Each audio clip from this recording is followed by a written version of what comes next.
Donc pour cette keynote de clôture, on a décidé d'inviter deux personnes, deux entrepreneurs pour lesquels on a énormément d'admiration. Je pense que vous avez sûrement entendu parler d'eux, alors évidemment via leur boîte, via leur produit qui s'appelle Itch, et aussi parce que, bon, indépendamment de leur volonté, ils ont beaucoup fait la une des journaux ces derniers mois.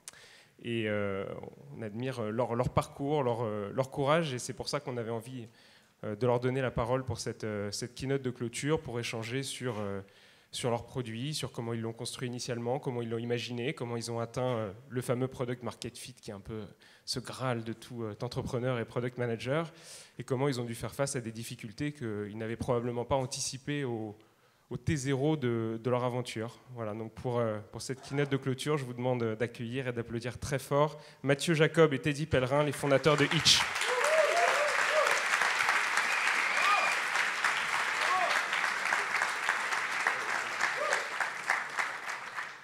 Et pour co-animer cette session avec moi, Sébastien, le 4e larron, voilà, des organisateurs. Vous avez vu les 2 premiers ce matin.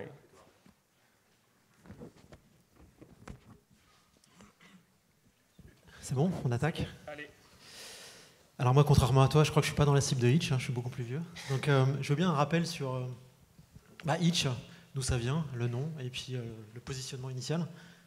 Ouais, déjà, bonsoir. Merci pour les applaudissements, c'est gentil.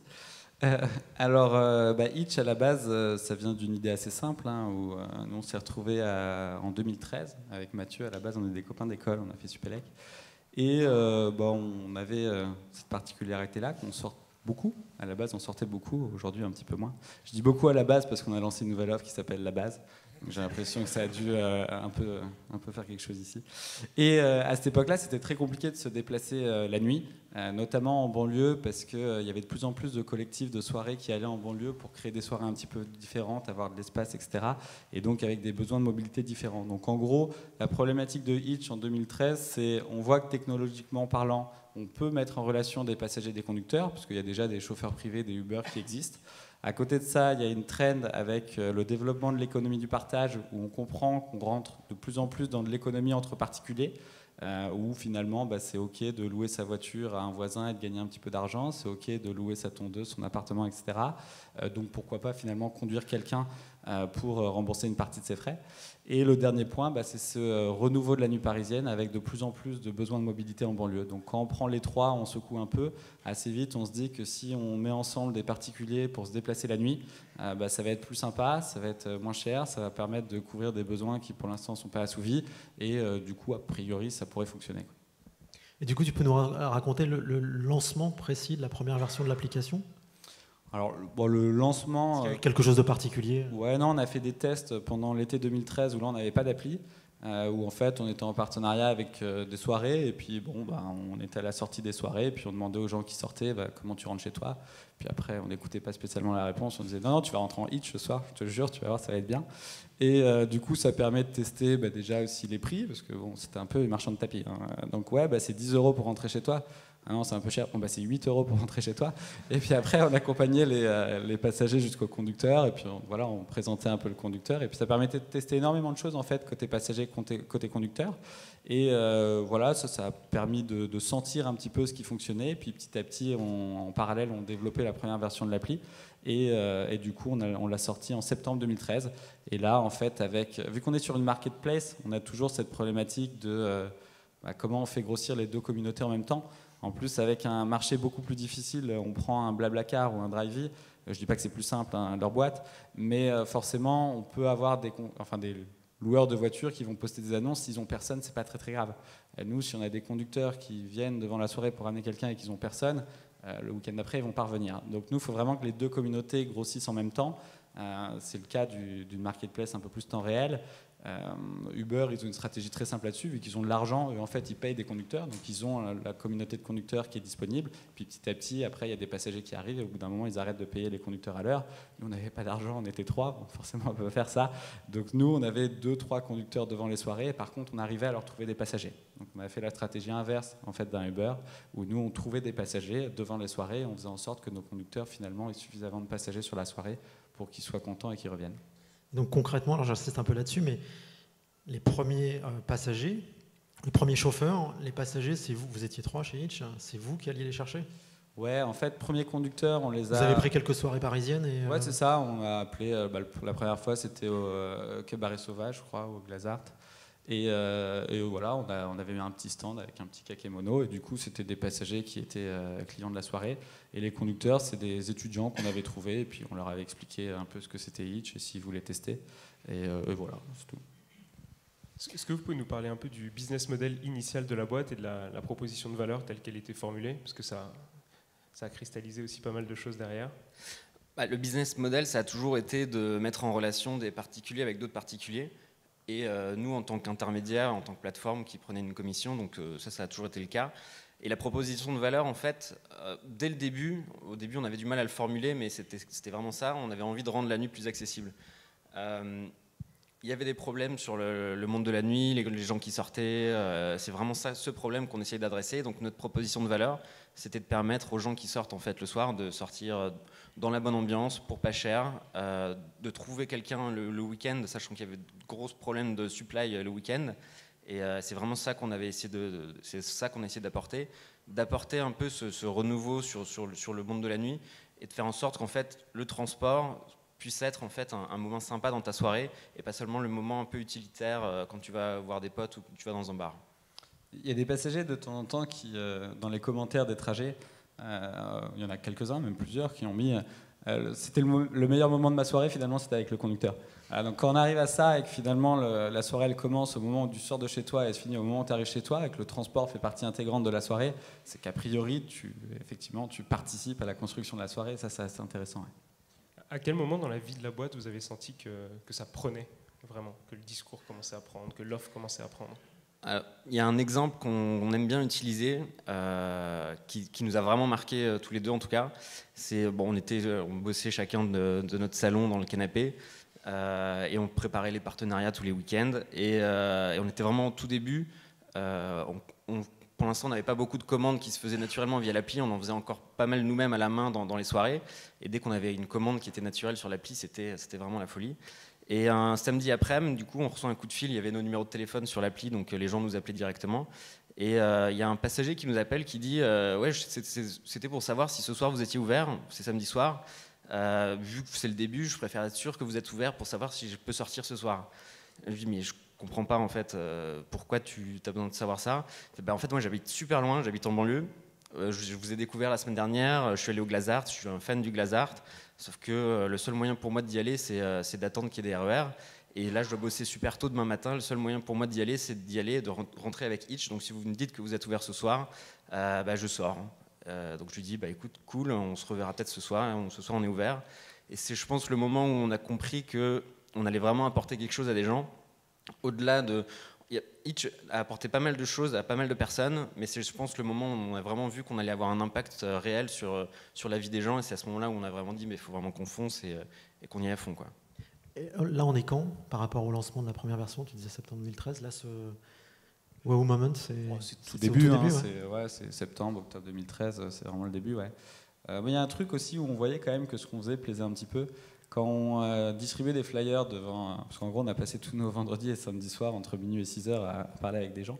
Et notamment à faire l'entrée des boîtes où on distribue des flyers. Parce que quand les gens font la queue dans une boîte, enfin devant une boîte, honnêtement, ils se font assez chier. Donc c'est un bon moment pour leur parler et pour leur présenter ce que tu fais. Donc il y a pas mal d'organisateurs de soirées qui font ça pour présenter leur future soirée. Donc ils distribuent des flyers, etc. Et donc nous, on faisait la même chose. Sauf qu'une fois que tout le monde était rentré dans la soirée, là, tu peux regarder par terre et tu vois quels sont les flyers par terre. Et tu vois que les flyers des soirées, généralement, sont par terre. Et des flyers Hitch, t'en trouvais pas beaucoup par terre, quoi. Et ça, c'est un signe, a priori, que les gens sont quand même réceptifs à ce que tu leur dis. Et tu dis, OK, il y a quand même quelque chose. Je reviens encore sur la première version de l'application. Vous étiez 3, donc vous 2. La troisième personne, qui c'était? Elic, il n'est pas là ce soir, désolé, qui est notre CTO. OK. Donc ça a été développé par Elic, c'est ça l'application? Comment ça Ouais, alors la première version de l'appli, on a aussi des potes de Supélec qui nous ont aidés. Et après, Elic a repris ça et a fait la deuxième version de l'appli. Et donc tout le prototypage, le parcours utilisateur, ce genre de choses, c'est vous qui l'avez fait? Ouais, plutôt Mathieu. D'accord. Et donc ensuite, vous avez déjà testé ça, vous avez fait des premiers tests que tu t'expliquais tout à l'heure, et ensuite... lancement. Au début, en fait, les premiers trajets vraiment ont été faits sans appli, en fait. On avait fait un proto d'appli driver qui permettait quand même d'avoir la position du driver.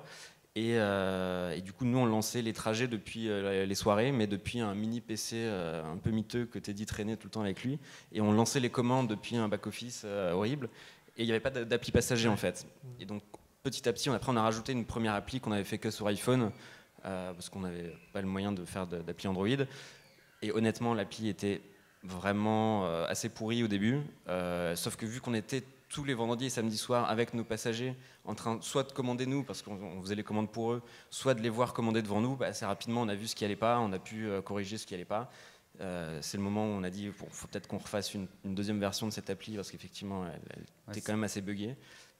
Notamment au début on s'était dit, enfin le mec qui avait fait le serveur avait dit bon là je vous préviens si jamais il y a 2 commandes qui se font en même temps, je sais pas ce qui se passe.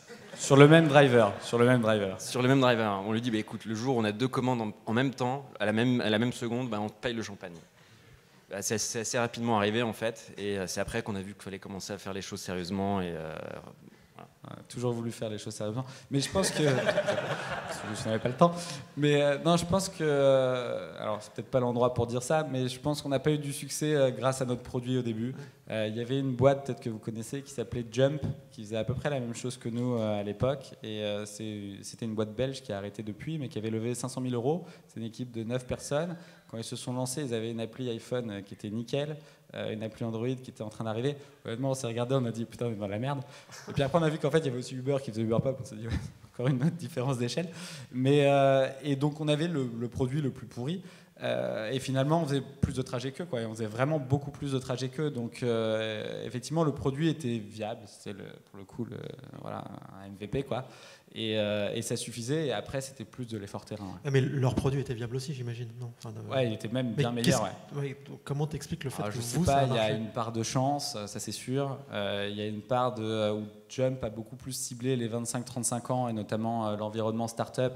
Mais finalement, les start-upers, c'est pas des gens qui sortent beaucoup parce qu'ils ont une boîte à monter.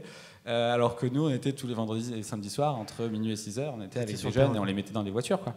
Et quand tu mets des gens dans des voitures, bah, tu convertis un peu plus. Ouais. Donc je pense qu'il y a eu un...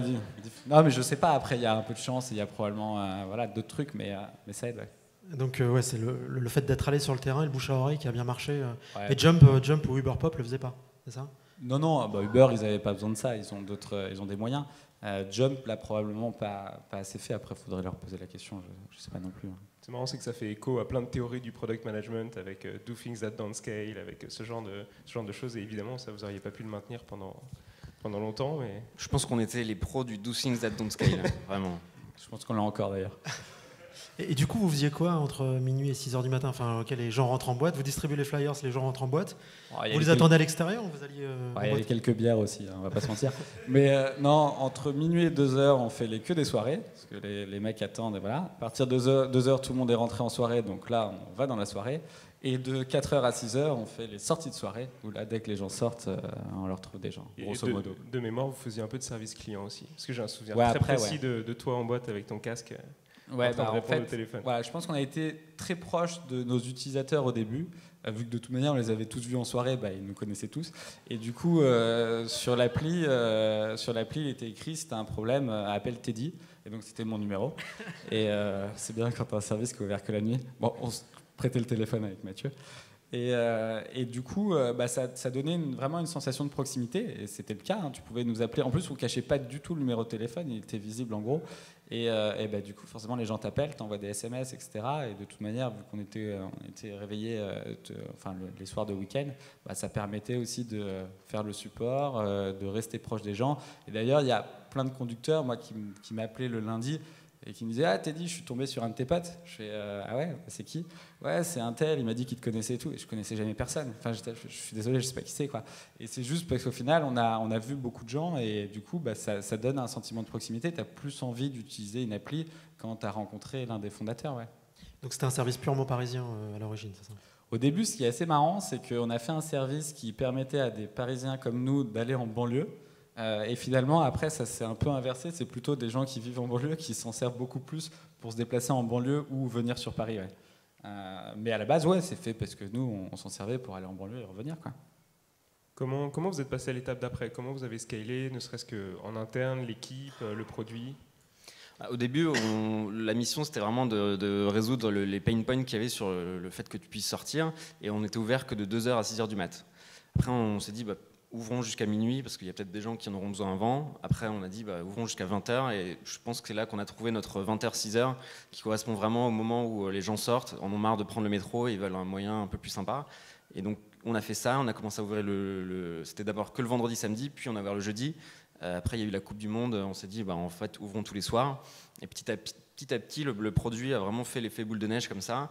Et vu qu'on n'avait pas un sou, en fait, dès le départ, on s'est vraiment focalisé uniquement sur notre produit, sur notre service, sur faire en sorte que ça fonctionne, que ce soit sympa. Et donc, intrinsèquement, c'était simplement du bouche-à-oreille organique qu'on a fait. Et en fait, plus le temps passait, plus la boule de neige devenait grosse. Et à un moment, effectivement, on a pu commencer à lever des fonds, à ouvrir d'autres villes, à commencer à recruter des développeurs pour commencer à rendre tout ça plus solide. Et puis après, c'était simplement une croissance hebdo sans fin et qui nous a emmenés là dans le mur. En prison. C'est l'étape d'après, ça, on va en parler. Juste pour qu'on se rende compte, je ne sais pas si vous pouvez donner les chiffres, mais quand vous avez fait votre premier tour, vous étiez à combien de trajets par semaine? On a levé donc 300 000 euros début 2014. Et on a relevé début 2015. Donc début 2015, on faisait un peu moins de 10 000 trajets par semaine. Début 2014, sincèrement, je ne sais pas, mais je dirais entre 500 et 1000 trajets par semaine. Plutôt proche de 500 à mon avis. 500 trajets par semaine. Ouais, clairement pas 1000. Je me souviens plus exactement. Et la stratégie de croissance post-levée, c'était quoi? En fait, on n'a pas levé beaucoup d'argent parce que on a eu cette chance-là en fait d'être une boîte qui a plutôt grossi assez vite et où du coup on a levé un peu d'argent, mais on n'a pas eu besoin. On a toujours été proche de la rentabilité en fait dès le début. Donc après, finalement, il n'y a pas eu de fort investissement. La croissance de Hitch, c'est 90% du bouche à oreille.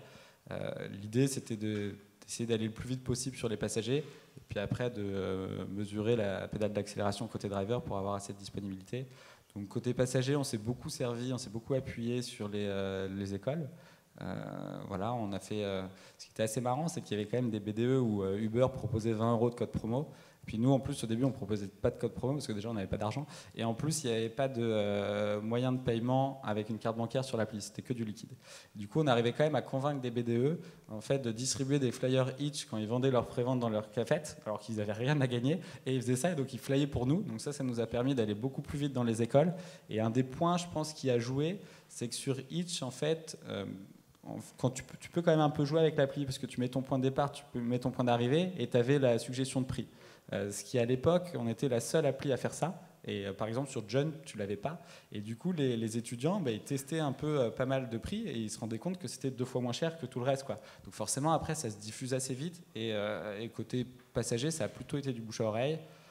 Côté driver, on a fait un peu de parrainage de temps en temps quand on avait besoin, mais c'est aussi énormément de bouche à oreille, quoi. 90% c'est du bouche à oreille. Et pour être honnête, assez rapidement, la stratégie de croissance était juste de scaler en interne pour qu'on puisse absorber tout ça en fait. C'est quand même un business qui demande pas mal d'efforts en termes d'opération et pour que le truc fonctionne, ça demandait pas mal de boulot en interne et au début on a passé pas mal de temps à structurer tout ça et donc à recruter des devs, des PM et c'est vraiment ça qu'on a fait au début. La suggestion de prix, t'en parlais, apparemment c'était un élément différenciant. Enfin, comment c'est arrivé, comment vous avez eu cette idée-là? En fait, quand on a eu l'idée de Hitch à la base, honnêtement, c'est pas non plus une idée de génie. C'est juste, tu te dis, on va faire en sorte que des gens qui ont une voiture vont covoiturer avec quelqu'un. Donc, plus ou moins, tu réimagines le covoiturage. Sauf que tu te rends compte que le covoiturage peut pas fonctionner sur de la courte distance au jour d'aujourd'hui parce que le conducteur, c'est pas assez rentable pour lui. Il faut que ce soit du temps réel, etc. T'as pas assez de masse critique. Donc après, tu te poses la question, ok, en fait, il faudrait que le conducteur gagne un peu plus d'argent et que ça lui permette finalement de gagner un peu d'argent pour amortir les frais de sa voiture. Tu dis là, on tient peut-être quelque chose, peut-être qu'il y a un truc à faire d'un point de vue légal, on ne sait pas trop si c'est bon ou pas, mais donc on va creuser. Et du coup, on a eu cette idée-là de mettre un plafond annuel pour encadrer ça et limiter au partage de frais d'une voiture. Donc sur Hitch, nos conducteurs ne pouvaient pas avoir un job, ils étaient limités à 6 000 € par an, ce qui est le coût moyen de possession d'une voiture en France, et la moyenne était à 1 700 € par an, donc ça fait 35 € par semaine. Donc on était bien dans cette logique d'économie du partage. Et après, on avait rajouté cette notion de suggestion de prix pour dire qu'il n'y a pas de tarification, c'est un arrangement entre les deux communautés, donc c'était le passager qui choisissait combien il voulait donner au conducteur. Ça, on l'avait pris chez Lyft aux États-Unis, qui faisait ça au début, avant d'être légalisé. Donc on trouvait ça pas mal, donc on l'avait pris.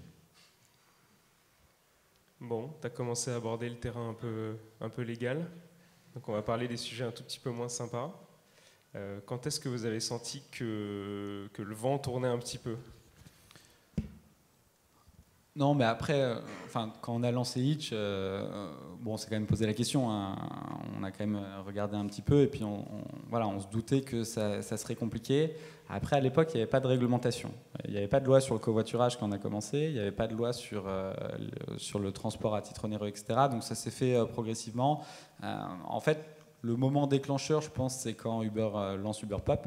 Et en plus, honnêtement, je ne vais pas leur reprocher, c'était une très bonne décision de lancer Uber Pop, parce que soit ça fonctionnait et puis du coup ils prenaient le marché, ce qu'ils ont fait je pense par rapport à chauffeur privé et le cab, soit ça se plantait et tuait certains de leurs concurrents au passage, et notamment nous. Mais là, effectivement, à mon avis, on n'aurait pas eu de problème réglementaire s'il n'y avait pas eu Uber en face de nous, parce que le marché aurait bougé moins vite, et où du coup il y aurait eu un peu plus de temps d'acclimatation, et du coup le temps aussi de proposer des choses pour changer un petit peu la réglementation et encadrer ce marché-là. Là, en gros, pour résumer, quand tu es sur une boîte comme Airbnb, Airbnb ils se sont lancés, ils essaient de défier Accor ou des boîtes comme ça, c'est des boîtes qui ont quand même des gros moyens. Donc au début, Accor, ils regardent Airbnb et ils font t'es gentil, mais reviens me voir dans 2-3 ans, tu me fais pas trop peur. Et du coup, ça laisse quand même le temps à ces acteurs-là, qui sont des géants mondiaux, de se retourner, de contester, etc. Mais et c'est pas du tout la même chose sur le transport à la demande, parce que là, on est face à des taxis qui sont plutôt des acteurs individuels, et qui, quand Uber s'est lancé, au bout de 6 mois, tu as Uber qui est plus gros que n'importe quelle boîte de taxi dans le monde. Tu n'as pas un acteur mondial du taxi qui est immense, etc. Et donc du coup, tu n'as pas ce temps de marché, ce temps qui permet au marché de s'adapter, et tout de suite, tu rentres sur une crise hyper brutale, parce qu'en plus, tu parles de job de personnes, et c'est hyper dur pour les taxis, et il faut que ce marché-là aussi arrive à évoluer, mais très vite, tu pars dans de la crise sociale. Et quand tu es sur de la crise sociale, sincèrement, c'est du pile ou face, quoi. Et après, la réglementation, elle peut être bien, pas bien, c'est vraiment, tu sais que ça va se finir... Tu peux pas trop anticiper, quoi. Et à quel moment vous avez senti que vous étiez dans le viseur, parce que c'était Uber Pop en premier qui était ciblé, tu l'as dit, parce qu'ils ont voulu aller très très très vite, et donc c'est pas passé inaperçu. Mais vous étiez plutôt sous les radars à cette époque-là. Ouais. Et vous avez été embarqué. En gros, Uber Pop se lance en février 2014. Il y a la loi Thévenoud, donc qui interdit le transport à titre onéreux, à l'exception du partage de frais, qui sort courant 2014 pour empêcher Uber Pop, et en laissant plus ou moins une fenêtre de tir pour la mobilité partagée. Et nous, sincèrement, quand cette loi sort, on se dit, en fait, c'est bon, ils ont fait un truc justement pour pouvoir taper Uber Pop, mais laisser la notion de partage de frais, et nous, on va pouvoir rentrer dans cette notion de partage de frais. Donc à ce moment-là, on se dit, bon, on ne sait pas si on est dedans ou pas, mais on a le sentiment que s'ils ont fait ça, c'est quand même qu'il y a plutôt une porte à aller ouvrir. Après, le problème, c'est que vu qu'on a quand même grossi, quand Uber Pop s'est fait vraiment attaquer et que les taxis ont demandé l'interdiction de Uber Pop, Uber a réagi en disant attendez, vous ne pouvez pas interdire Uber Pop parce que sinon il va falloir interdire Hitch qui fait exactement la même chose que nous. Et là, du jour au lendemain, tu te retrouves entre Uber, les taxis, le gouvernement, et c'est pas là où il faut être. Donc c'est pas simple. Et à ce moment-là, en plus, nous on est tout petits parce qu'effectivement on avait une stratégie vraiment où on s'adressait à nos 18-25 ans, mais on faisait pas de presse, on refusait toute demande de presse, ça nous servait à rien d'un point de vue business, et à part mettre de l'huile sur le feu, on voyait pas trop l'intérêt. Et donc du coup, forcément, t'as pas d'accès aux médias, les médias ils préfèrent avoir la version de Uber ou la version de G7 que la tienne, et donc clairement dans la tête des gens à l'été 2015, quand il y a eu l'arrêté d'interdiction d'Uber Pop, dans la tête de tous les gens qui ne sont pas vraiment dans le dossier, Hitch, c'est le Uber Pop français. Ouais. Et là c'est pas bon. Hein. Et les rapports, les rapports que vous avez eus avec ces acteurs-là quand ça a commencé un peu le problème judiciaire avec Uber, on leur a dit qu'on allait leur casser la gueule, mais ils nous ont pas cru apparemment. Non, moi en plus je leur en veux pas. À leur place j'aurais fait la même chose. Hein, honnêtement, on va pas se mentir. Donc plutôt on n'a jamais été meilleurs potes. Après, de temps en temps, on peut avoir des intérêts communs parce qu'effectivement, si le marché s'ouvre, si le marché s'était ouvert pour UberPop, bon, bah, il se serait aussi ouvert sur Reach. Mais moi, j'y croyais pas trop. Je pensais qu'il aurait pu s'ouvrir que pour Reach et pas pour le modèle UberPop. Mais ce qui, à mon avis, aurait aussi intéressé Uber, hein, parce qu'ils auraient pu quand même changer un peu le modèle UberPop. Donc voilà, on se parle, et puis si un jour on a des choses à faire ensemble, on le fera. Après, c'est quand même compliqué pour une petite boîte comme la nôtre de discuter avec ces acteurs-là et d'être en confiance. Ouais. Voilà. Je ne sais pas si quelqu'un a envie de négocier avec Uber, mais ce n'est pas des gens qui te donnent spécialement confiance au début. Ouais. Et du coup, c'est quoi l'état d'esprit en interne entre ce que tu parles février 2014, il y a les premiers signes qui commencent à arriver, que ça se tend, même si vous aviez conscience des difficultés éventuelles, été 2015, la loi qui sort. De votre côté, c'est quoi votre état d'esprit? Vous continuez à sortir des features, essayer de satisfaire vos utilisateurs ou... Oui, non, on n'a pas trop... Vas-y. L'été 2015, c'était vraiment la première vraie crise qu'on a eue. C'était une canicule horrible et c'est le moment où il y a la grève des taxis qui foutent le feu. UberPop qui ferme, Jump qui ferme. Là, c'était un peu dur, mais on était à l'époque vraiment une petite team. Dur, comment enfin, je ne sais pas si tout le monde a conscience de ce que vous avez fait. On se prend vraiment tout sur la tête. On n'avait pas d'avocat, pas de conseil en relations publiques. On n'avait pas de conseil presse. On était juste nous et on devait être une douzaine à l'époque. Dans des bureaux, en plus, on était très serrés. Il faisait 50 degrés à ce moment-là. Donc, on a passé 2 semaines assez chaudes à essayer de comprendre ce qui nous arrivait. Mais on était tellement à fond dedans qu'on essayait de savoir comment s'en sortir, comment communiquer, comment faire passer nos messages qui ne passaient pas du tout. Et donc, c'était à la fois chaud, mais à la fois le premier grand moment, même d'équipe, où on était tous ensemble en train d'essayer de sauver la boîte, et je pense que ça nous a pas mal soudés à ce moment-là. Comment ça se passe concrètement? Enfin, vous essayez de vous en sortir, le 25 juin 2015, donc il y a le gouvernement qui publie un arrêté d'interdiction pour les applications de type UberPop pour trouble à l'ordre public. Donc en gros, c'est parce que les taxis font grève, ça fout le bordel, donc on interdit la cause de la grève et donc a priori les applications de type UberPop. Donc c'est un arrêté d'interdiction pour 6 mois. C'est pas quelque chose qui dit que ce qu'on fait est illégal. C'est juste on n'a plus le droit d'opérer pendant 6 mois parce que ça crée du trouble à l'ordre public. Et donc vu qu'il y a écrit les applications de type UberPop, nous on ne sait pas si on est dedans ou pas. Par contre, sur le communiqué de presse de la préfecture de police qui est envoyé à ce moment-là, ils disent les applications UberPop, Hitch et Jump sont interdites. Donc dans le texte légal, il y a écrit que les applications de type UberPop. Sur le communiqué de presse, on est mentionné. Donc forcément, déjà là, on ne sait pas ce qui va nous arriver, mais on n'est pas très très bien. Et ça se traduit comment? En gros, il y a 200 policiers qui sont affectés à la police des taxis et qui arrêtent tous les UberPop ou Hitch ou Jump qui peuvent croiser le soir. Et donc on a 3 conducteurs par soir en garde à vue. Donc là, effectivement, tu te poses la question, qu'est-ce que tu fais, quoi? Parce que tu as quand même 3 conducteurs par soir qui dorment en prison quand même, et le lendemain, ils ont une convocation, et tu ne sais pas trop ce qui va leur arriver, et comme l'a dit Mathieu, on n'a pas de conseil juridique. Voilà, donc là, et nous, le réflexe à ce moment-là, c'est quand même de se dire, ok, clairement, on voit que UberPop, c'est un gros problème aujourd'hui. Qu'est-ce qui va se passer si UberPop arrête? Est-ce qu'on va continuer à être dans le viseur ou pas? Et ça, on n'a pas la réponse à ce moment-là. Mais l'intuition qu'on a, c'est de se dire on va quand même pas avoir le même traitement, on ne fait pas la même chose. Alors ok, les gens ne le comprennent pas, mais si jamais on tient et qu'UberPop arrête, derrière, on pourra aussi expliquer ce qu'on fait et peut-être qu'on aura une chance de s'en sortir. Donc la première chose qu'on s'est dite, c'est ok, il faut qu'on arrive à continuer, et il faut qu'on arrive à continuer plus longtemps que Uber, et derrière, on verra ce qui se passe. Et UberPop a arrêté au bout d'1 semaine, ce qui était assez court. Moi, je pensais qu'ils allaient vraiment tenir plus longtemps. Le seul problème, c'est qu'après, en fait, les arrestations nous ont continué. Donc on a continué à avoir des conducteurs qui étaient interpellés, qui étaient placés en garde à vue, et en plus avec derrière des procédures judiciaires où on ne savait pas s'ils allaient être condamnés ou pas. Et là, il y a un peu un sentiment d'injustice quand même qui se crée, parce que ça donne vraiment le sentiment que, en gros, la personne qui a décidé ça souhaite te casser vraiment les 2 jambes pour que tu arrêtes sans avoir de jugement. Et à l'époque, sincèrement, alors là, le juge a estimé que ce qu'on faisait était illégal, mais à l'époque, sincèrement, et en plus, on a fait appel, donc c'est même pas fini, je pense que personne n'était en mesure de dire, avec certitude, quelle aurait été la décision du juge. Personne ne pouvait dire si Hitch était légal ou pas légal. Tout le monde avait compris que c'était différent d'UberPop, et que c'était pas la même chose, et qu'on faisait du partage de frais. Alors après, est-ce que c'était considéré comme du transport à titre onéreux, oui ou non? Personne ne le savait.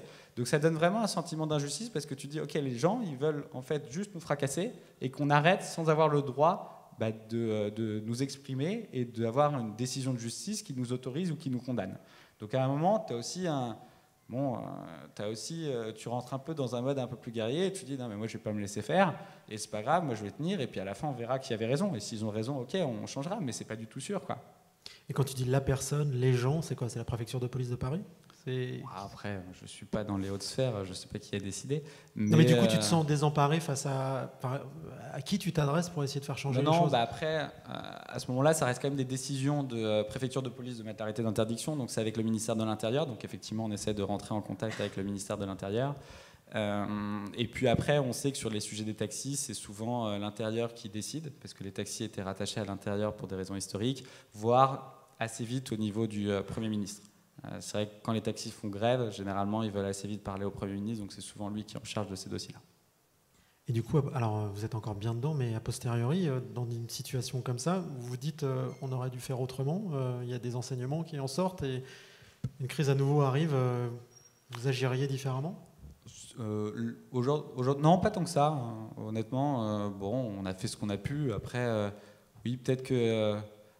par exemple, au moment de la rédaction de la loi Thévenoud, si on avait déjà eu, mais on n'avait pas les moyens, mais c'est vrai qu'aller rencontrer, encore qu'on avait écrit à Thévenoud qui ne nous avait pas répondu, mais à l'époque, essayer de rencontrer ces gens-là pour essayer de voir, de définir la loi et d'essayer de dire, ok, qu'est-ce que vous comprenez par partage de frais? Est-ce qu'on rentre dedans? Est-ce qu'on rentre pas dedans? C'est bien de le savoir, mais le problème, c'est que tu peux avoir des réponses qu'à partir du moment où tu es gros et où tu déranges. Donc si tu essayes d'aller avoir des réponses plus tôt, pour le coup, tu les as pas, tu perds du temps et ça ne sert à rien, quoi. Et Jump, pour le coup, par exemple, est une boîte qui a essayé de faire beaucoup plus de lobbying que nous au début et d'essayer de rencontrer ces décisionnaires-là pour savoir un peu ce qu'ils pouvaient faire. Ben, c'est cool, mais à la fin, ça ne te fait pas avancer, quoi. Donc non, la seule manière de t'en sortir, c'est de grossir. Ouais. Et à la fin, si vraiment tu es gros et que tu gênes, bah, tu sais que tu auras des problèmes, mais tu sais que tu pourras peut-être un peu mieux te défendre aussi. Ouais. Donc, personnellement, non. Est-ce qu'il n'y a pas eu une frustration immense à dépenser, j'imagine que vous avez dépensé beaucoup en frais d'avocat, donc je ne demande pas combien, hein, encore une fois, mais est-ce que quand on est entrepreneur, qu'on est passionné de product, qu'on a une vision des choses, de se dire on crame une partie de notre argent pour quelque chose qui nous semble un peu injuste? Non, pas du tout, parce que le marché est construit comme ça. Nous, on est sur un marché où voilà, on a eu cette chance-là aussi d'être sur un marché très compliqué d'un point de vue réglementaire, où du coup, il y a des opportunités énormes, et notamment, on a eu quand même une croissance assez forte. On est passé en 3 ans, sans lever beaucoup d'argent, d'une boîte qui faisait 0 trajet à plus de 500 000 trajets par mois. Ce n'est pas le cas de toutes des boîtes d'économie du partage françaises qui font autant de volume que nous. Il n'y en a pas eu beaucoup, quoi, au final, à part Blablacar, il n'y en a pas beaucoup. Donc, et ça, c'est grâce aussi à la typologie du marché, au fait qu'il est très très compliqué. Donc, à un moment, on ne peut pas avoir tous les avantages et pas d'inconvénients. Si le marché était simple, bah, il y aurait eu plein de concurrents, ça aurait été différent aussi. Ouais. Alors, ça va être une question très naïve, mais c'est quoi la différence entre Hitch, vous faites du covoiturage de courte distance pour aller boire des bières ou faire la fête, et ce qu'a lancé Blablacar sur du covoiturage alors un peu plus longue distance, Blabla Lines, Toulouse-Montauban, c'est quoi la différence fondamentale en fait? Blabla Lines, en tout cas de ce que nous on a compris, c'est vraiment pour du commute, donc c'est les trajets récurrents du matin pour aller au boulot et du soir pour rentrer chez soi. Nous là maintenant c'est vraiment entre 20h et 6h toujours, donc pour permettre aux gens qui rentrent chez eux de se déplacer. Et du coup c'est pas forcément des trajets récurrents, c'est soit des gens qui rentrent du travail effectivement et qui peuvent prendre des gens avec eux, soit c'est des gens qui vont voir un ami, qui vont voir la famille, qui vont eux-mêmes prendre un verre. Donc c'est vraiment pas du tout les mêmes typologies, c'est pas sur des schémas de récurrence en fait. Enfin, la question était un peu rhétorique parce que je trouve que quand même c'est relativement proche. On est sur un... Alors, d'un point de vue légal, nous on a perdu sur le fait qu'on nous a dit qu'on faisait du transport à titre onéreux parce qu'il y avait un échange d'argent. À partir du moment où il y avait un échange d'argent, c'était du transport à titre onéreux. Et du coup, la seule manière de pouvoir partager des trajets entre des particuliers, c'est de faire du covoiturage. Et le covoiturage est défini par la notion de partage de frais et par la notion de faire un trajet pour son propre compte. Donc nous, dans la première version de l'application, on a perdu parce que donc le juge a estimé que nos conducteurs ne faisaient pas ne faisaient pas des trajets pour leur propre compte parce que c'était le passager qui choisissait où il allait et le conducteur ne donnait pas d'avis sur la direction. Juste pour refaire la chronologie pour que les gens comprennent bien, donc il y a eu une série de procès, d'audiences, il y a eu un verdict qui est tombé il n'y a pas si longtemps, quelques mois. Le 2 mars. Voilà. Je pense que la date est un peu marquée au fer rouge, visiblement.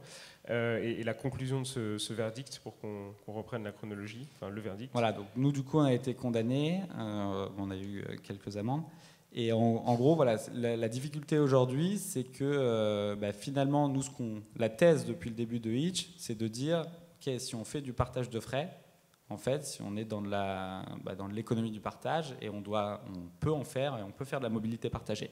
On ne se souciait pas de la direction ou de ce genre de choses. Et le juge ne nous a pas suivis là-dessus. Il a dit la seule manière d'être sur de la mobilité partagée, c'est de faire du covoiturage. Ça veut dire que le conducteur, d'après l'interprétation du juge, doit dire là où il va et il doit aller avec un passager dans la même direction. Voilà, donc c'est un petit peu différent de ce qu'on faisait avant, même si avant on avait aussi des conducteurs qui acceptaient des trajets parce qu'ils allaient dans la même direction, mais on avait aussi probablement des conducteurs qui se connectaient à l'application pendant 2-3 heures, qui faisaient 2-3 trajets autour de chez eux parce qu'il y avait des besoins, et puis derrière qui rentraient chez eux. Donc on était plus dans une logique un peu à la Drivey, on a une voiture et on va la louer à son voisin pour gagner un peu d'argent et rembourser une partie des frais. Nous on était un peu plus dans cette logique-là. Voilà. Et là maintenant aujourd'hui, vu qu'on a perdu, on a une offre pro comme Uber ou chauffeur privé, etc. Et on a une offre la base qui, pour le coup, ressemble plus à ce que fait BlaBlaLines. Parce que là, nos conducteurs disent là où ils veulent aller. Et puis derrière, ils ont un passager qui va dans la même direction. Donc là encore, pour que tout le monde se rende compte, le jour du procès, vous êtes à 200 000 trajets par semaine. Et le lendemain, tu passes à 0. Quoi. Un peu moins, ouais. On est à 500 000 trajets par mois. Et du coup, ça fait à peu près 600 000 euros de revenus par mois et à peu près 6 millions de volume par mois. Et on a une boîte où effectivement on dépense à peu près 600 000 euros par mois. 60 personnes. Hein. Voilà, 60 personnes. Et du coup, du jour au lendemain, on continue de dépenser 600 000 euros par mois, sauf qu'on gagne 0. Donc, là, en fait, c'est du feature flipping version juridique, c'est ça? C'est ça, du jour au lendemain, tu désactives. Une feature. Voilà, c'est ça. Et je repose un peu la question de tout à l'heure. Ça, c'est vécu comment en interne? Parce qu'il y a une partie de votre équipe qui est là. Quand tu du jour au lendemain, tu reviens, tu te dis, bon, voilà, on gagne plus d'argent. Ouais, c'est vécu, je sais pas, il faudra leur poser la question. On a essayé d'être rassurant là-dessus. On n'a pas voulu, parce que bon, on avait l'audience qui arrivait, et on savait qu'on pouvait perdre, on pensait aussi qu'on pouvait gagner. Mais on savait qu'il y avait cette éventualité-là. On n'a pas voulu trop se projeter là-dessus, parce que je pense qu'on aurait aussi perdu un peu l'esprit des trucs comme ça si avant le résultat, on s'était vraiment projeté sur qu'est-ce qu'on fait après. Bon, du coup, après, on se met en mode crise et puis on définit un plan. On dit, écoutez, on va faire ça, on va lancer du pro. Ensuite, on va lancer du particulier en s'accordant à la décision de justice maintenant qu'on l'a. À côté de ça, on fait appel. Et puis, à côté de ça, on va aussi essayer de changer la réglementation du covoiturage parce qu'on pense qu'elle ne permettra pas le développement de la mobilité partagée courte distance. Si on fait tout ça, vous voyez, dans un an, on est sorti d'affaires. Essayez de nous suivre et puis banco, quoi. Visiblement, ils sont toujours là. Donc, Ouais, non, ça a été plus dur à gérer que les précédentes crises. On était plus nombreux. C'est vrai que quand il y a 10 personnes, c'est assez simple d'avoir 10 personnes qui te suivent. Voilà, quand on a 60, c'est un peu plus compliqué. Après, ça a été une crise aussi beaucoup plus violente, parce que les crises d'avant, on était menacés, mais finalement, on avait des difficultés, mais on continuait à opérer. Là, c'est vrai que tu passes quand même du jour au lendemain avec 0 revenu. Et puis tu es dans une période de rush où tu as envie d'avancer vite, mais il faut quand même que... Et dans ta tête, c'est assez clair, mais les gens, ils sont pas dans ta tête, quoi. Donc à un moment, il faut réussir à l'expliquer. Et pour le coup, moi, j'aurais fait exactement la même chose. Je pense pas qu'on ait fait d'erreur là-dessus. Par contre, on aurait probablement pu mieux expliquer certaines choses à l'équipe pour qu'aussi ils comprennent et qu'ils nous suivent plus facilement sur certains choix. Ouais. J'ai une question qui est peut-être un peu plus pour Mathieu. Comment en une semaine tu reconstruis un produit? Enfin, tu pars pas de zéro, hein, bien sûr, mais tu reconstruis une nouvelle proposition de valeur. Alors déjà, on ne pouvait pas commencer à travailler dessus dès le moment où on a perdu, parce qu'en fait, on a essayé de faire un chant du cygne où, une fois qu'on a eu la décision de justice, on a quand même voulu organiser une manifestation online. Donc en fait, au lieu de se concentrer sur notre produit, on a d'abord essayé de faire une manif online, et donc ça demandait pas mal de boulot, de construire un site en 2 jours, essayer de mobiliser tout ça. Donc déjà, on est passé en mode crise d'abord sur ce côté-là. À peine la manifestation du coup terminée, on arrive au boulot et on dit ok, maintenant on a 0 revenu, comment on fait pour sauver la boîte? Et assez logiquement, on se dit il faut qu'on regarde en fait c'est quoi nos actifs. Donc on a regardé, on a dit ok, le côté de la supply, du coup le procès dit que c'est illégal. Par contre, du côté demand, on a toujours une masse énorme de passagers qui a besoin de se déplacer la nuit pour pas cher, qui nous soutient encore. Donc déjà, ça c'est un actif qu'il faut qu'on garde. On avait une techno qui fonctionnait quand même bien, et on avait une équipe. Donc on s'est dit il faut qu'on arrive à faire un truc avec ces éléments-là. C'est ça qui nous fera aller le plus vite en fait vers un nouveau produit.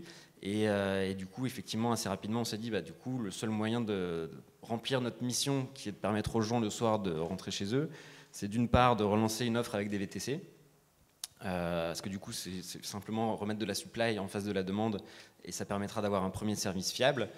Mais on voulait quand même garder aussi ce côté peer-to-peer qui nous tient à cœur, parce qu'il a ce côté social, ce côté assez unique, qui correspond beaucoup plus à notre cible. Et donc on s'est dit, il faut qu'on fasse une offre mixte avec des VTC, avec des particuliers. Et donc du coup, c'était devenu une course contre la montre, d'un côté pour activer le plus rapidement possible 5000 conducteurs pro, et de l'autre côté d'adapter le produit. Parce que du coup, effectivement, notre produit n'était pas fait pour avoir des pros, il y a plein de spécificités liées à ça. Et donc, assez rapidement, on essaie de mettre en place les équipes autour de tout ça. Donc, c'est un peu bordélique parce que forcément, en termes d'orga, il faut aller assez vite. Donc, il y a pas mal de barrières qui sautent. Nous, on a pas mal de gens en remote dans la team. Donc, du coup, tu te rends compte qu'effectivement, quand tu es en mode crise, des fois, tu parles plus trop en anglais, tu fais tout en français. Tu fais plus le travail de tout mettre par écrit pour les remotes. Donc c'est un peu sportif, mais au final, petit à petit, ça se structure et tu arrives à revenir sur des rails. Et après, vu qu'on savait exactement ce qu'il fallait faire, une fois que le train était lancé, on a pu relancer assez rapidement et je pense qu'on a relancé en 2 semaines. Oui. Combien de temps? En 2 semaines. 2 semaines. Ouais, je rajoute juste un truc aussi, on a quand même un avantage, c'est que la plupart des gens qu'on a embauchés, quand ils sont arrivés chez Hitch, ils savaient aussi où ils mettaient les pieds et ils viennent aussi parce que c'est quand même un peu des guerriers pour la plupart, à mon avis. Donc j'en profite, vu qu'il y en a quelques-uns. Voilà, il y a aussi je pense, chez Hitch, il y a quand même aussi un esprit un peu guerrier, un peu crise. Et c'est vrai que les gens, je pense, peuvent aussi apprécier ce genre de moments, parce que c'est des moments particuliers qui sont durs, où on travaille beaucoup, mais où c'est très dynamique et il se passe beaucoup de choses. C'est assez intéressant aussi d'être en crise. Du coup, à cette période-là, vous avez le soutien de votre équipe, en gros. Le soutien des clients. Côté investisseurs, ils sont toujours derrière vous, il n'y a pas de problème, il n'y a pas de questionnement, il n'y a pas cette partie-là à gérer. Ouais, non, ça va, on a de très bons investisseurs, pour le coup, ça se passe vraiment très bien avec eux. Je pense qu'ils nous font confiance, on a réussi à faire aussi une boîte qui en quelques années s'est bien développée, après avec des hauts et des bas, mais pour l'instant je pense qu'on a leur confiance. Et puis pareil, on leur a expliqué, puis on avait déjà quand même un peu parlé aussi avant avec eux, donc on leur a expliqué ce qu'on allait faire, et pour l'instant, on n'est pas encore sauvés, mais on arrive quand même à se développer et à construire ce qu'on a dit qu'on allait faire, donc ils nous suivent. Ouais. Et le futur, justement, pour vous? Le futur, nous, il y a 3 choses. La première, c'est de sauver la boîte d'un point de vue financier, puisque là aujourd'hui on ne gagne toujours pas nos 600 000 € par mois, donc il faut quand même qu'on continue de grossir, mais on est quand même plutôt sur la bonne voie. Et ça passera par un service qui est performant en France, notamment avec une offre pro et une offre entre particuliers qui commence à grossir. Donc ça, c'est important, c'est la première base. La deuxième étape, c'est aussi d'avoir de la croissance à l'international. Là, on est ouvert dans quelques villes. On est à Stockholm, on est à Milan, on est à Bruxelles. On en est encore au début, mais on sent qu'il y a aussi des choses à faire. Alors pareil, on aura probablement des enjeux réglementaires, mais notre objectif est quand même de faire de Hitch une boîte européenne qui est présente partout et qui permet à tous les jeunes Européens de se déplacer le soir. Donc ça, c'est important. Et après, je pense qu'il y a aussi un troisième combat qui est de faire évoluer le cadre réglementaire français et européen sur la mobilité partagée, parce que sincèrement aujourd'hui moi, je ne comprends pas en fait, ça c'est peut-être un peu plus le côté idéaliste, mais moi je ne comprends pas qu'on empêche à des jeunes de rentrer chez eux en Clio, quoi. Le message qu'on envoie aux jeunes aujourd'hui en France, c'est en gros, soit tu as du pognon et tu peux rentrer en berline, soit tu n'as pas de pognon et je m'en fous de comment tu rentres, quoi. Et je pense qu'il y a un vrai sujet là-dessus. Et moi personnellement, j'ai envie qu'on arrive aussi à pousser ça et à faire en sorte qu'un jour ce marché-là soit un peu plus sain. Alors ça ne veut pas dire qu'on fracasse tout et qu'on fait n'importe quoi et que les taxis vont mourir, pas du tout. Mais il faut réussir à créer un cadre qui est respectueux pour tout le monde et qui permette aussi aux consommateurs de bénéficier de nouvelles solutions de mobilité dont il a envie, quoi. C'est quelque chose qui doit jouer à l'échelle européenne, de ton point de vue? Alors non, si on débloque en France, ça suivra en Europe. Si on débloque en Europe, ça suivra en France. Je pense, parce que je pense quand même que sur du long terme, le modèle qu'on avait avant de Hitch sera accepté partout. J'ai pas vraiment de doute là-dessus. Après, c'est une question de temps. Donc voilà, il se passe des choses dans certains petits pays européens. À partir du moment où il y a un gros pays européen qui bouge, ça peut être la France, je pense que derrière ça va avancer. Notamment la Commission européenne, ça ne fait pas les lois européennes, voilà, ils ne font pas encore les lois dans tous les pays, mais eux, ils poussent plutôt pour un cadre plus ouvert de la mobilité partagée, voilà, où ils ont expliqué déjà plusieurs fois qu'ils aimeraient bien avoir un seuil annuel, et un seuil par pays, et en dessous d'un certain seuil, en fait, on fait de l'économie du partage, donc on n'est pas un professionnel et on n'a pas les mêmes règles, et au-dessus d'un certain seuil, là, il faut respecter le cadre professionnel. Et je pense que c'est important et c'est beaucoup plus utile qu'une indemnité kilométrique comme ce que peut utiliser Blablacar, parce qu'une indemnité kilométrique, forcément, elle fonctionne très bien sur des trajets longue distance, parce que les contraintes que tu as sur la mobilité partagée, tu les as plutôt au départ à l'arrivée, c'est le nettoyage de la voiture, faire les détours pour aller chercher quelqu'un, etc. Et sur un trajet de 300 km, au final, ça pèse 1% du trajet, donc c'est bien d'avoir l'indemnité kilométrique fiscale, et c'est très bien. Mais sur des trajets courte distance, sincèrement, il n'y a pas des conducteurs qui vont ouvrir leur portière pour gagner 1 euro, quoi. Ça n'a pas de sens, donc il faut que les gens gagnent un peu plus d'argent que sur leur trajet. Ça, c'est une évidence, mais du coup, il faut les limiter, parce que sinon, à un moment, tu ouvres et tu libéralises le marché du taxi, ce qui n'est pas non plus l'objectif. Donc un seuil annuel, à mon avis, répond à toutes ces problématiques-là, et c'est quelque chose qui est poussé par la Commission européenne. Donc on a quand même des signaux aussi. Je pense que l'histoire de Hitch a été très difficile d'un point de vue réglementaire, mais à chaque fois qu'on pouvait se dire « Ah mince, on est en difficulté », il y avait aussi un signal positif qui arrivait par ailleurs, donc c'est pas non plus évident, et c'est pour ça que c'était assez indécis, ouais.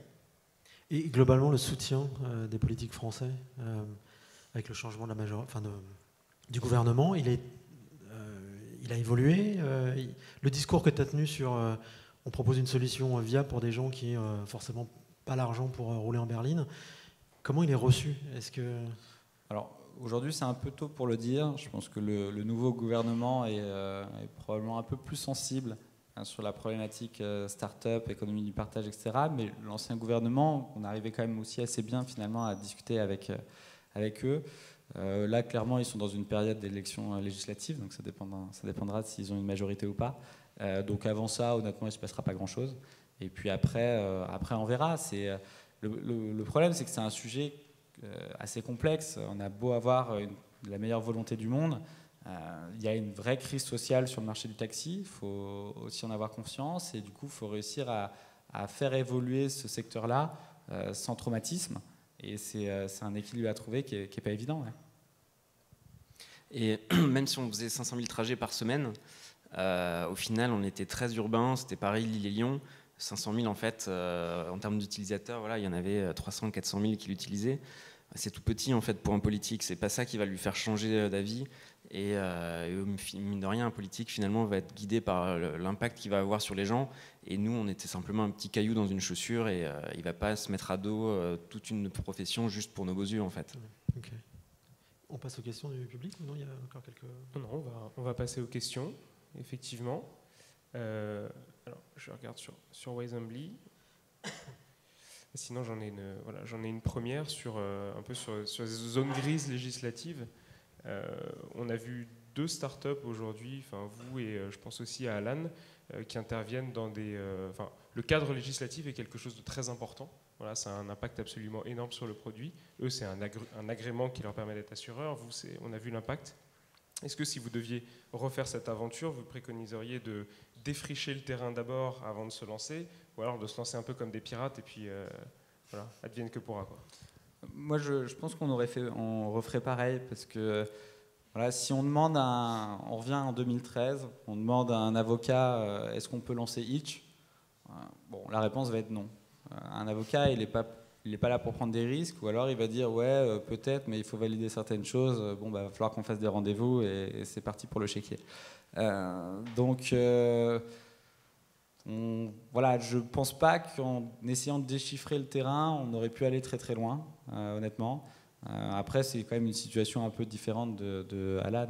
Voilà, on ne fait pas non plus de l'assurance. Là, on ramène des gens le soir. Je pense qu'on a quand même probablement aussi sauvé quelques vies. On a quand même l'impression de faire quelque chose d'utile. Il n'y a pas le covoiturage est autorisé. Ça choque personne que quelqu'un partage un trajet avec un conducteur sur 300 km. Bon, apparemment, ça choque sur 10 km la nuit. Donc, on ne part pas non plus de nulle part. Donc, pour moi, non. Ouais, j'aurais pas... Voilà. Mais ça dépend des cas. Il y a des cas où, bien évidemment, faut valider d'un point de vue... il faut aller un peu plus loin que ce qu'on a pu faire. Et en plus, c'est le bonheur de notre business qui est très local.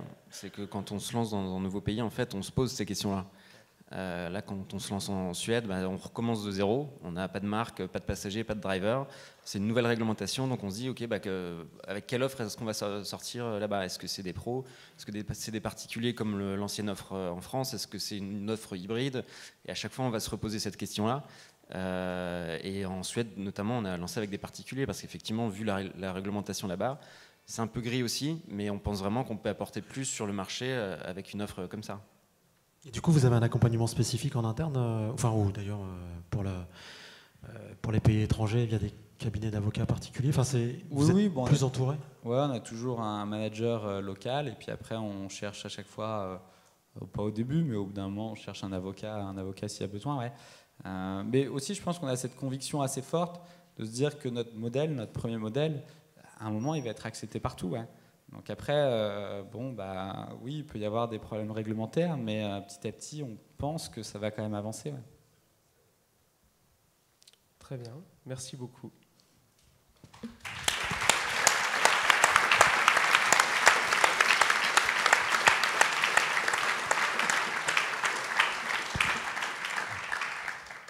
Alors on peut, si vous le souhaitez, prendre quelques questions. Il n'y en a pas qui ont été posées sur Wisembly, mais s'il y en a dans la salle... Si, il y en a sur Wisembly. Ah bah alors vas-y, j'ai perdu le wifi.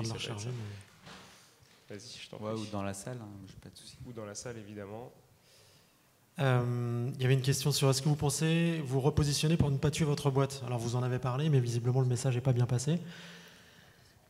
Alors, l'idée de Hitch, pour le coup, la mission restera toujours la même, c'est de faire en sorte de permettre aux jeunes de mieux profiter de leur soirée en ayant une solution de mobilité qui est conviviale, qui est pas chère et qui est accessible.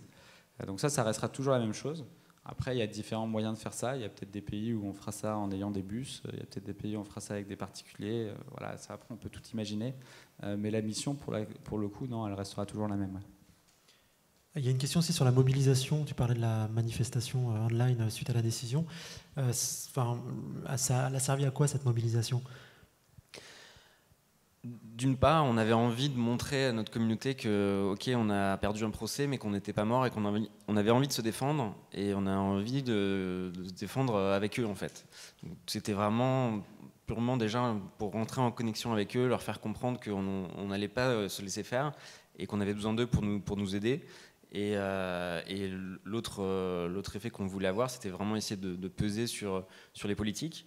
Alors on savait qu'on n'allait pas pouvoir mobiliser des millions de personnes, mais on voulait quand même essayer de montrer qu'on était quand même un certain nombre à vouloir faire avancer ce marché-là. Donc on a eu plus de 200 000 manifestants sur l'événement. Donc nous on a trouvé ça énorme et de toute façon on s'est dit il faut tout tenter et on voulait ne pas s'en vouloir ensuite et de pouvoir dire on a fait ce qu'il fallait faire et de ne plus avoir de regrets derrière. Et du coup on parlait de soutien tout à l'heure. Est-ce que vous avez eu un soutien particulier, que ce soit même moral, de la part de l'écosystème tech type The Family ou autre? Oui, alors nous on fait partie de The Family depuis qu'on s'est lancé, donc forcément ils nous soutiennent beaucoup. Et en plus, ça représente un peu aussi le combat qu'ils essayent de mener, hein, quand ils disent souvent que l'écosystème est toxique, etc. Et après, non, on a un bon soutien. On travaille pas mal avec France Digital et oui, je pense qu'il y a un vrai soutien de l'écosystème tech français parce que c'est finalement une histoire qui symbolise un certain nombre de problématiques du marché français. Voilà, après, forcément, les gens qui vont vraiment te soutenir, c'est souvent les gens que tu connais, avec qui tu as travaillé, ou tu as fait des choses. Bon, voilà, mais je pense que la plupart des gens ont plutôt une image assez positive de Hitch. Enfin, je sais pas, vous me direz. Et généralement, les gens nous soutiennent, ouais. Je ne sais pas s'il y a des questions dans l'assistance. J'ai le micro pour ceux que ça intéresse. Hein. Sinon, j'en ai d'autres sur Wisembly. Non.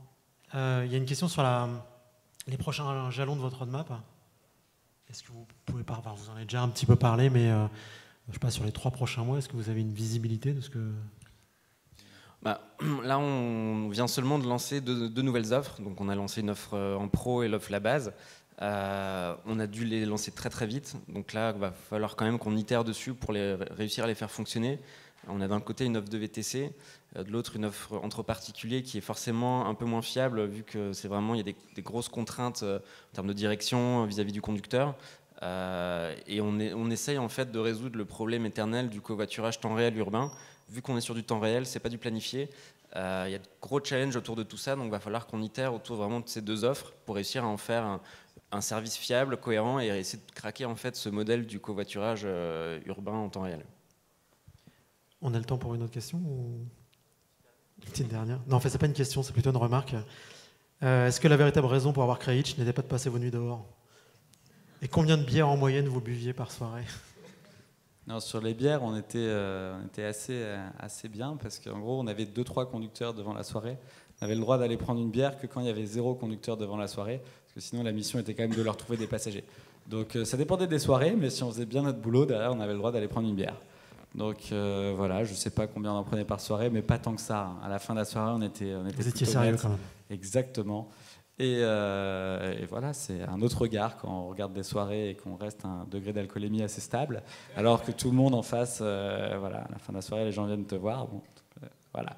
Mais non, c'était une période assez sympa aussi, ouais, assez fatigante, mais plutôt sympa. Eh ben merci.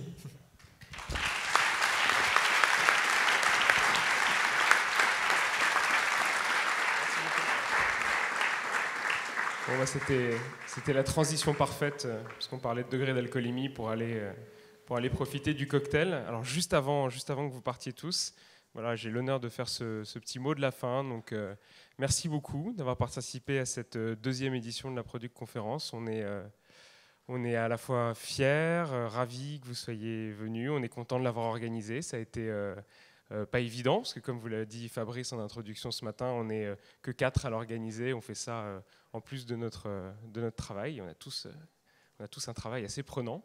Donc voilà, on a réussi à le faire. On est très très contents. J'espère que ça vous a plu. J'espère que si on retrouve la motivation pour organiser LPC3, vous serez encore de la partie. Et je vais maintenant vous inviter, je vais remercier évidemment le Meetup. Ah, très bien, donc le Meetup. Oui, alors, pour que vous ayez la genèse, hein, il y a pas mal d'entre vous qui nous connaissent, mais Sébastien, Lucas, Fabrice et moi, on était organisateurs d'un Meetup Product Tank pendant plusieurs années. Et ce Meetup, pour des raisons XY que je ne détaillerai pas ici, on n'en fait plus partie. Et on a créé une déclinaison LPCX du Meetup. Donc, vous voyez la source d'inspiration, hein. Nous aussi, on sait piquer des bonnes idées là où elles existent. Donc c'est un meet-up qui est gratuit, évidemment, qui est mensuel. On essaye de changer de lieu tous les mois, de changer de thème, d'avoir plein de speakers sympas qui viennent partager leurs expériences. Donc n'hésitez pas à aller vous inscrire sur le site du meet-up. Alors, mon oreillette... Je remercie Pauline, effectivement, Pauline Marolles, qui parlait tout à l'heure pendant le slot AB Testing et qui nous a rejoint dans l'organisation, en particulier pour ces meet-up. Et le prochain meet-up est le 22 juin, chez PeopleDoc. Voilà, bon, j'ai toutes les infos, désolé. Hein. Au niveau oreillette, vous voyez, on n'est pas super équipés. Donc, pour le mot de la fin, je remercie tous ceux qui nous ont aidés pour l'organisation. Les sponsors, évidemment, donc vous les avez là. J'en profite pour faire une mini réclame pour moi, puisque Tiga a beaucoup sponsorisé et co-organisé. J'ai la chance de diriger cette boîte, donc je suis fier et très heureux. Je remercie évidemment tous les gens de la salle qui nous ont aidés pour l'orga aujourd'hui. Encore une fois, j'espère que ça vous a plu et on vous invite maintenant à passer dans l'autre salle pour prendre un petit cocktail. Merci, à l'année prochaine.